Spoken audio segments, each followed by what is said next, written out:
Hello and welcome to the Health and Government Operations Committee. We have 4 bills to consider this afternoon. For these bills, the sponsor will have 5 minutes. And then in addition to that, we will have 2 minutes each for 1 witness in favor and 1 witness in opposition if there are people in opposition to the bills. The first bill we're hearing today is Senate Bill 84, Pharmacists Administration of Self-Administered Medication and Maintenance Injectable Medications. Senator Young. Thank you, Madam Chair. I'll try not to take the whole 5 minutes. I'm sure you're rather familiar with this bill and that it's passed on your side, but it's simply to add the administration of injectable medications and biological products to the self-administered medication statute. Pharmacists have taken on a much larger role in patient care. I will tell you, for example, I get my flu shot, my pneumonia shot, and my shingle shots all at the local CVS, which is about 2 blocks from my house. They're well trained to do this. And what we are looking to do in this bill is to expand that to allow them to do the injectable medications and biological products that I just mentioned. The bill, I'm in a bit of a difficult position. The bill that's coming over from the Senate has a lot of changes from what I presented.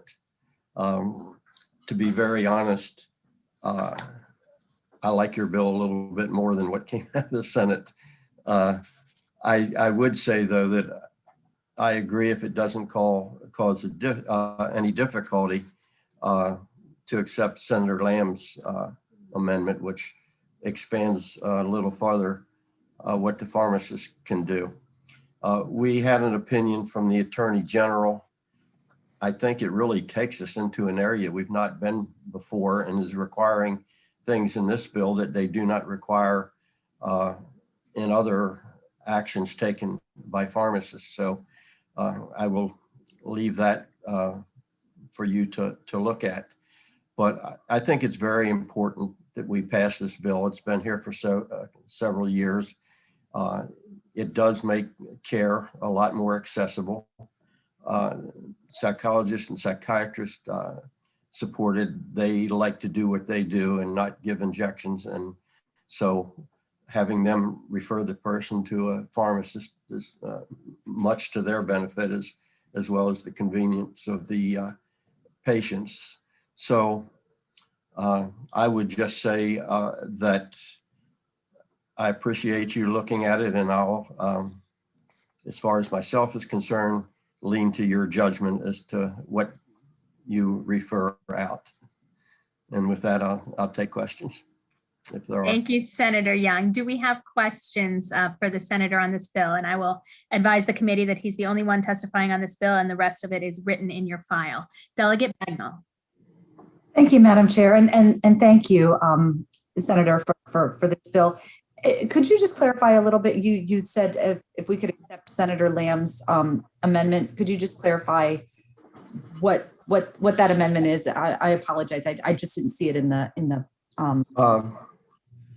He added a piece on infectious diseases, and that they would be added. Now, they did not totally fit into the original intent of the bill, but I do think they fit in terms of what a pharmacist could do. He's looking at things like STIs and whatever. Okay, thank you so much. I think that would work. Excellent. Any more questions from members of the committee? Seeing no further questions, that concludes the hearing on Senate Bill 84. Thank you so much, Senator Young, for joining us. Thank you. Absolutely. The next, look at what the cat dragged in. They will just let anybody in around here. The next bill is Senate Bill 167, Senator West. And we do have Senator West for 5 minutes, as well as 2 minutes in support and 2 minutes in opposition from other witnesses. Is Senator West here with us? Senator, you need to unmute yourself. I am indeed. And it's nice to see Substitute Chair Kelly, all my old friends from HGO, including a bearded Delegate Kipke, I see. It's incredible. I haven't laid eyes on anybody from the House of Delegates all year. So it's interesting to see everyone. It's very nice to see you over here. You can go ahead and get started because you have a 5-minute timer running. Okay, that's great. I'm pleased to introduce Senate Bill 167, which will confer on the State Board of Social Work Examiners the power to issue temporary licenses to social worker applicants who, except for passing an examination, have met the appropriate education and experience requirements to be licensed as social workers. Please note that the decision whether to exercise this power will be entirely discretionary on the part of the board. In the event the board should decide to issue temporary licenses, the board will be able to promulgate regulations adding additional provisions governing the temporary licenses. So the board will not only be given total discretion whether or not to issue temporary licenses in the first place, but it will also have the power to restrict and regulate the temporary licensees in their practices. In view of the emergency situation engendered by the coronavirus pandemic, it should be obvious that our statute should contain fallback provisions that can be invoked in crises. If we're fortunate, the board should never need to consider issuing temporary social worker licenses. But Senate Bill 167 puts that arrow into their quiver so that in a pinch they could deploy it. I could name for you a number of other Maryland state licensing boards which have the power to issue temporary licenses. The bottom line of the bill is that in future emergency situations, we need to be prepared for any eventualities. And it just makes sense to permit the State Board of Social Work Examiners to make the decision to issue temporary licenses in such situations. This bill passed unanimously in the state Senate, 47-0. And I would recommend a favorable vote. Thank you. Thank you. And then before we go to questions for the senator, we'll hear from Daphne McClellan, who has 2 minutes in support of the bill. Good afternoon. Can you hear me all right? Absolutely. Good afternoon, Delegate Kelly and members of the committee. I'm Dr. Daphne McClellan, Executive Director of the Maryland Chapter of the National Association of Social Workers. Thank you so much, Senator West, for being the sponsor of this bill, which we think is really important. It began last year in April when hundreds of social work students from across the state petitioned the Board of Social Work Examiners and copied our association on their concerns about not being able to take a licensing exam. The way our social work license reads is that students who are in their last year of their graduate program, their last semester of their graduate program, can begin the licensure process and can sit for the licensing exam, so that when they graduate and prove to the board that they have their degree, they can immediately be accepting job offers. What was happening at that time was that because of COVID, all of the testing centers were closed down, and the students were sort of freaking out because there was no way to take the licensing exam, and therefore no way to get licensed and be eligible to take social worker jobs. We started hearing from employers about their concerns because employers who wanted to hire students that had been doing internships with them were unable to hire them because the students weren't able to get licensed. That eventually, after a number of months, did ease up. The testing centers did open up again, but they opened up with social distancing in place. And so again, it was a long struggle for people to get those places to take the exam because there weren't as many spots available. So we just think that this is very important. The Board of Social Work Examiners has said that they don't feel that people who haven't had a test should be allowed to be licensed, that they're not prepared. But there are many states across the country that do this as a matter of course, not just as an emergency. They have a temporary license in place and people can get licensed at that level until they have passed the exam. So we think it's a good idea, and we hope that you will vote yes in favor of Senate Bill 167. Thank you. Thank you, and excellent timing. We already have questions from the committee. Let's go to Delegate Cullison. Thank you, Madam Chair. And Senator, it's wonderful to see you. Yes, it is great to see you. I think this question is going to be for Ms. McClellan, and I apologize that I haven't read the bill carefully. So what's the amount of time that this temporary license would last if you got this license? What are the requirements? Or, I mean, I guess there will be regulations promulgated, but what is your thinking about how long it would last before it would expire? I believe the bill was amended to put in a specific time because there wasn't a specific time in the original draft. And I think it's a year, if I'm correct about that, Senator West. Right. Okay, all right. And so to your knowledge, the concern of the board is the fact that the examination hasn't taken place. Right. And we did all, and if I could say one more thing, I don't know if I'm allowed, but the original bill covered all levels of social work licensure. And we did, in an era of compromise and a meeting with the board, we did amend the bill so that it only covers LBSWs and LMSWs who are required by law to be supervised by a board authorized supervisor. So we thought that again would address some of the concerns that they had, that these people would not be practicing without supervision. Thank you. Thank you for that. Thank you. Delegate, absolutely. Delegate Krebs. Yes, thank you. I just wanted to see, we've got 2 letters in here from the Board of Social Workers. They're not dated, but it seems like they're still opposed. Is that true? Even though you're now giving them the ability to issue a temporary license, and it says, you may question why the board would still be opposed. But is it they're not here to say anything, but are they still opposed and why? Do you know? Delegate Krebs, we do have someone from the board who's coming up. Oh, I'm sorry. I didn't know you did. I'll wait for them. That's okay. We can give Ms. McClellan a chance to answer from her perspective, and then we can ask the same question to Mr. Weinstein next. Thank you. Thank you very much. I think that they should really speak for themselves. My understanding is that it's simply because the person has not taken an exam. Excellent. Thank you very much. Any further questions from members of the committee? Seeing none, let's move on to Mr. Weinstein, Stanley Weinstein, in unfavorable.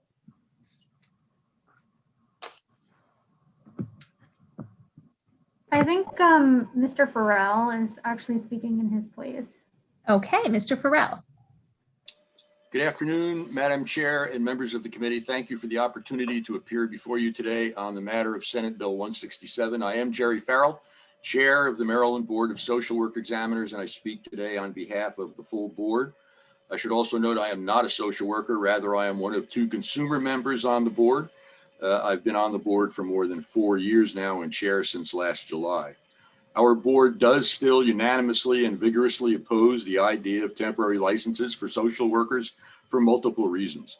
You have before you the written testimony of the board's executive director, Dr. Stanley Weinstein, laying out the board's opposition to the notion of temporary licenses for social workers.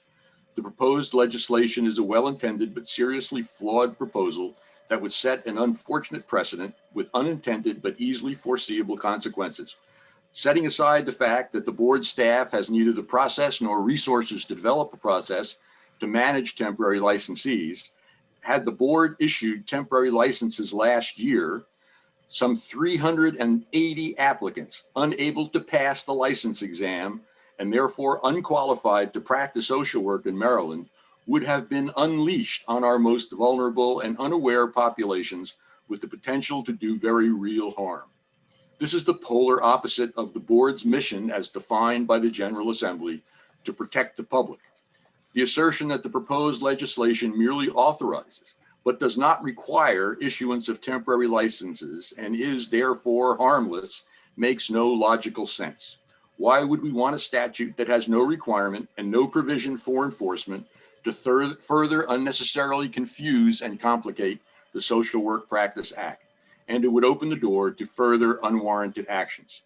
Finally, this solution in search of a problem will undermine the professional reputation and standing of fully licensed social workers in Maryland. Just as law school graduates are not allowed to practice law until they can demonstrate some competence by passing the bar exam, or medical school graduates cannot perform surgery until they pass a board exam, neither should graduates with a social work degree be allowed to practice until able to demonstrate some minimal level of competency by passing the social work exam. Thank you. Thank you very much. Do we have questions for this panel? I see Delegate Cullison. Thank you, Madam Chair. And hi, Mr. Farrell, how are you? I'm good, Delegate Cullison. Good to see you. Thanks. So I think you kind of tempered it at the end of your remarks there, but you used the words unable to pass.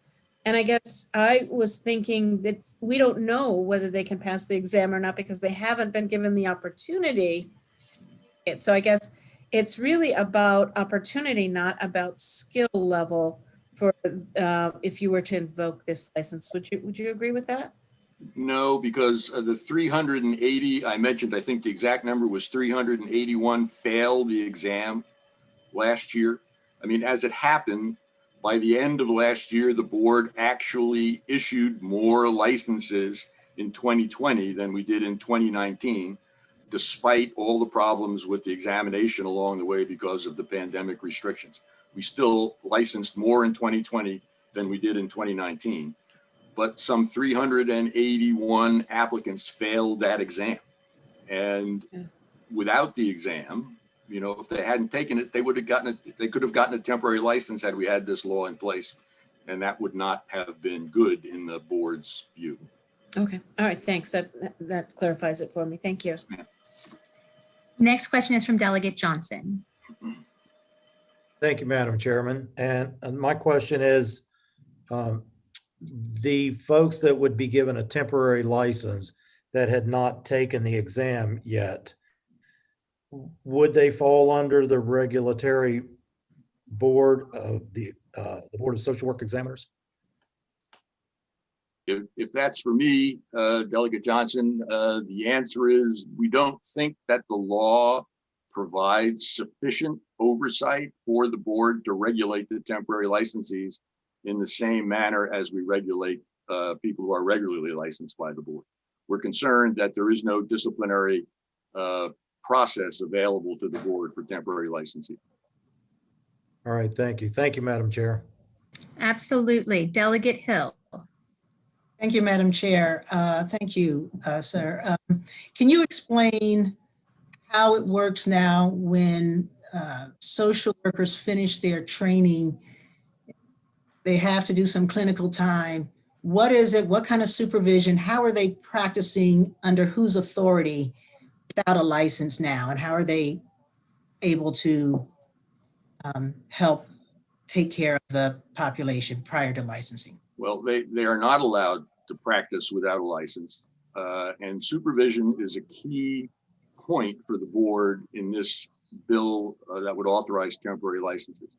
Supervision for social workers is not the same as supervision for a nurse or a physical therapist or another hands-on health profession. Supervision for a social worker happens after the fact, after the social worker deals with the client. Because of privacy rules, you can't have a third party in the room. If I'm the social worker and I'm providing you psychotherapy, it's just you and me in the room alone. And my supervisor would review what I had done after the fact. That's how supervision works for social workers. It's not like the nurse who has somebody right there with her, watching her stick the needle in your arm. It's different for social workers, and it's not on site, on time. And that's a concern for the board, because if these people are, have not demonstrated the competency to work as a social worker, they're really dealing with a very unfortunate, vulnerable population without supervision until after the fact. So any damage that's going to be done is not going to go recorded until after the fact. All right, thank you very much. Thank you, Madam Chair. Yes, ma'am. Absolutely. Any further questions from the committee? I had one question, which was just a follow-up on Delegate Cullison's question. So this 381 or so individuals who did not pass the exam, it seems like a big number to me. Do you have any sense what the passage rate is in Maryland for that exam? I believe it's about 80%, but I'm not entirely positive about that, but that's a good ballpark figure. Okay, great. Thank you. That's very helpful. Okay, I see no further questions from the committee. So that concludes the hearing on Senate Bill 167. Thank you, everybody. Sorry, I think the chairman had. Oh, is the chairman have her hand up? Chair Pendergrass. Thank you. I apologize. I thought my hand was up, but maybe it hadn't gone up. So I noticed that, Jerry, you said that we would have no guidelines as to who could get these temporary licenses and who couldn't. What happens about there being a process of promulgating regulations, which usually occurs when anything is going on with anything in government? You have regulations, and the board generally has enormous amount of authority over those regulations. And so if the board had to promulgate regulations, would that not alleviate the concerns that you have? Well, Madam Chair, the board would have to promulgate regulations. You're entirely correct. We have a raft and a half full of them now, but we don't have anything that speaks to temporary licenses of this kind. We do have a provision for social workers who are licensed in another state who want to practice in Maryland. We can give them a temporary license while their application is being processed in the state. That provision already exists. The board's concern with these is we don't have a good feel for what the parameters would be. What reason would we grant a temporary license? One reason would be that the people can't take the test because it's not available. But we have had not any long-lasting experience of that. There was a few Well, months but last we've had year. one experience with that just recently. That's the problem. I mean, that's what this is addressing, isn't it? Well, that's what it's attempting to address. But the board's concern is that in a well-intentioned effort to address a short-lived problem last year, this has the potential for unfortunate consequences down the road, because it opens the door to all manner of requests for a temporary license. That fit within whatever guidelines your board develops. But I would have to say my read of our board right now is that there is no intention to develop regulations for temporary licensure beyond what we already have. Thank you. Thank you, Madam Chair. Absolutely. We have one more question from Delegate Johnson. Thank you, Madam Chair. Out of those 381 that did not pass the test, how often do you give the test, and did they come back and take a second test yet, and did they pass? I do not know the answer to that question, sir. I mean, the test is given year round.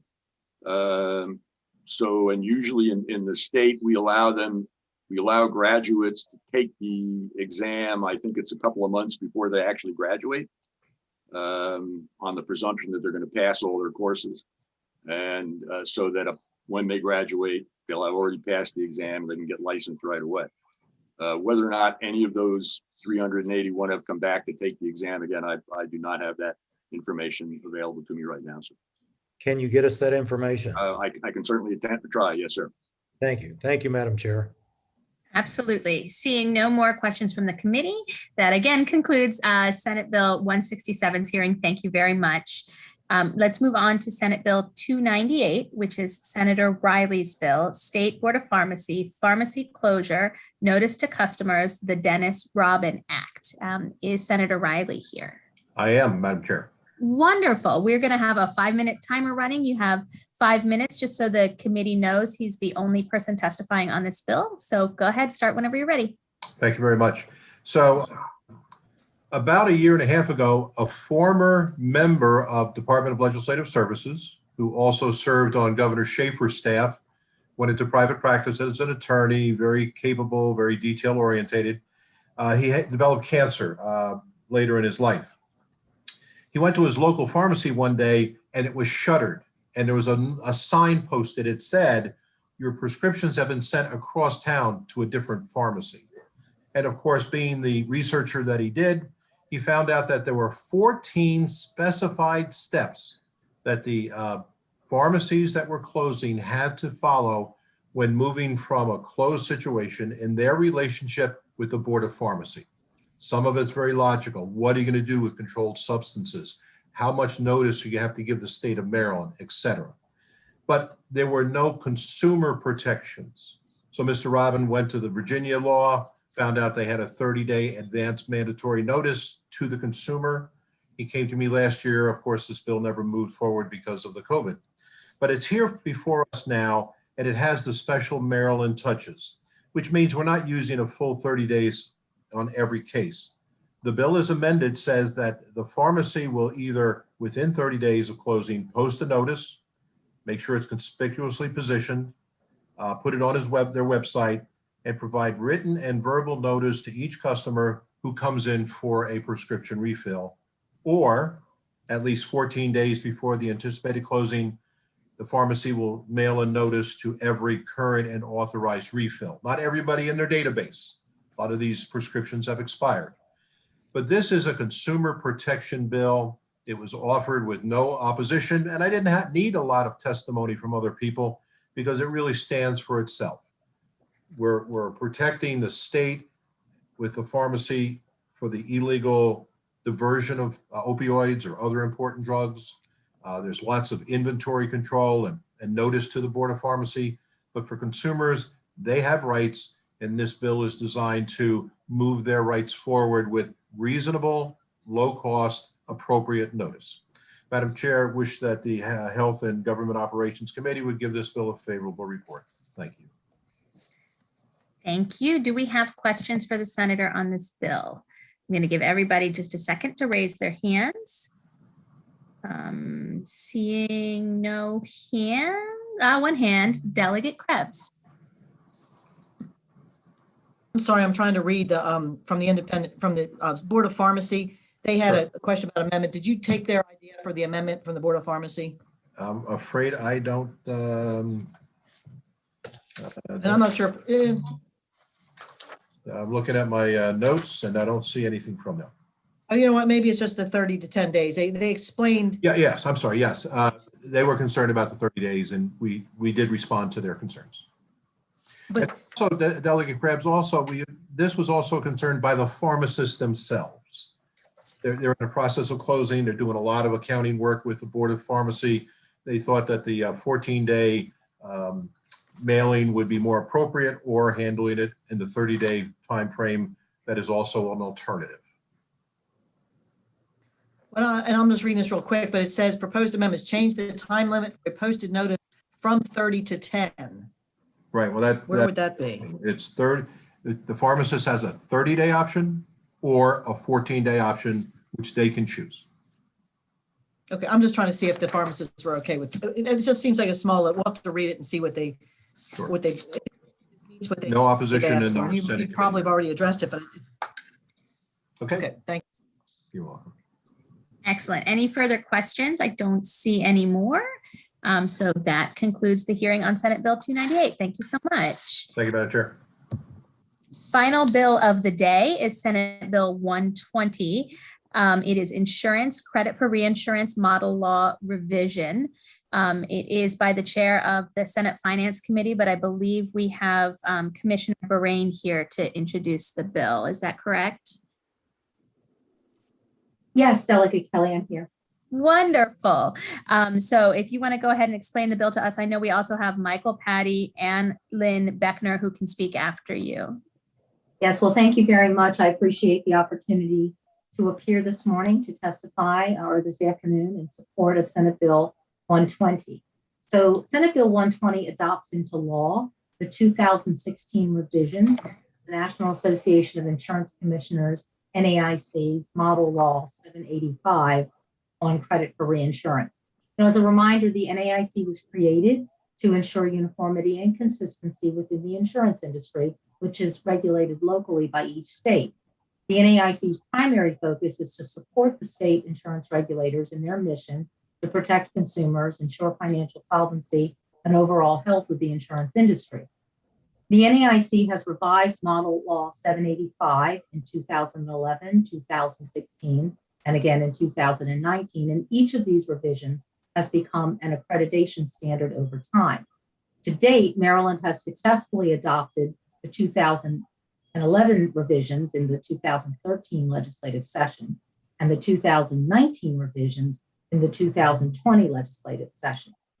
Senate bill incorporates the 2016 revisions, and these are important because they provide the authority for the MIA to adopt the NAIC's term and universal life insurance reserve financing model regulation, which is regulation 787, which is also an accreditation requirement by the NAIC. As a reminder, the NAIC accreditation program was established to develop and maintain standards to promote effective insurance company financial solvency regulation. And the purpose of the accreditation program is for state insurance departments to meet baseline standards of solvency regulation, particularly with respect to regulation of multi-state insurers. So this being an accreditation standard, we would ask for a favorable report on Senate Bill 120. Thank you. Let's hear next from Michael Patty. Thank you. Michael Patty with Maryland Insurance Administration. I really don't have anything else to add, so I'll just say me too at this point. We love it. Lynn Beckner, anything to add?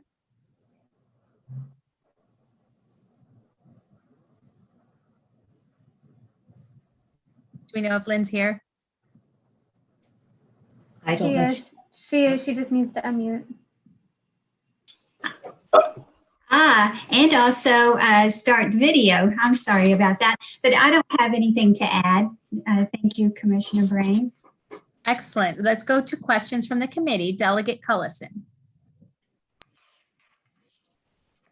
Thank you, Madam Chair. So if I'm understanding, Commissioner, welcome to HGO. We're not really changing anything. We're just making sure that the foundation set in 2016 is what we built on in adopting 1819, the model laws in 18 and 19. Is that right? Everything, there's no real operational difference in the bill. So there is a regulation 787, which is intended to codify certain requirements, certain actuarial guidelines that were adopted by the NAIC. And those additional guidelines were made part of this 2016 item that hasn't yet been adopted by the Maryland General Assembly. So that's what we're trying to do, is make sure that the 2016 change is adopted, because that becomes the foundation for the adoption of what's called Actuarial Guideline AG 48, which deals with certain accounting practices.